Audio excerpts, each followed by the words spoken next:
Question orale. C'est un exercice qui permet aux députés d'interroger des ministres du gouvernement dans leur domaine de compétences sur des questions d'intérêt public. Au cœur des débats de ce jour, la dégradation des infrastructures routières. L'initiative est de l'honorable Sangaré Yacouba, qui est le premier à mettre les pieds dans le plat. Le constat reste le même. La durée de vie de ces voies est très courte, car à peine les usagers les utilisent qu'elles sont dégradées. D'autres députés lui emboîtent le pas.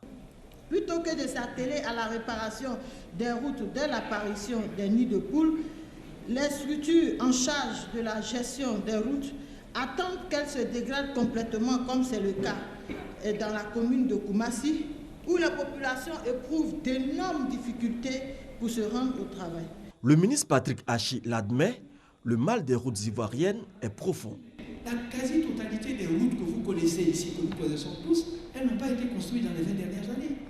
Si on considère que l'âge moyen, comme je dis, d'une route qu'on construit ici, c'est 15-20 ans, toutes les routes sur lesquelles vous circulez, c'est terminé. On est, nous, dans un constat, et maintenant, il faut éteindre le feu. C'est bien ce qu'on est en train de faire.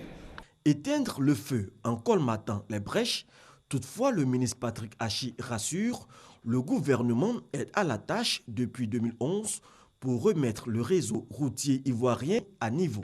En 3 ans, on a investi en moyenne 190 milliards par an, ce qui n'a pas été fait pendant les 30 ans précédents où on n'a pas investi plus de 10 milliards par an sur notre réseau.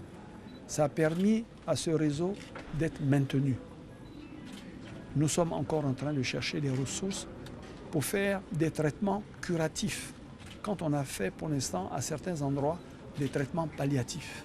Le réseau routier ivoirien aura dans quelques années fière allure selon Patrick Achi.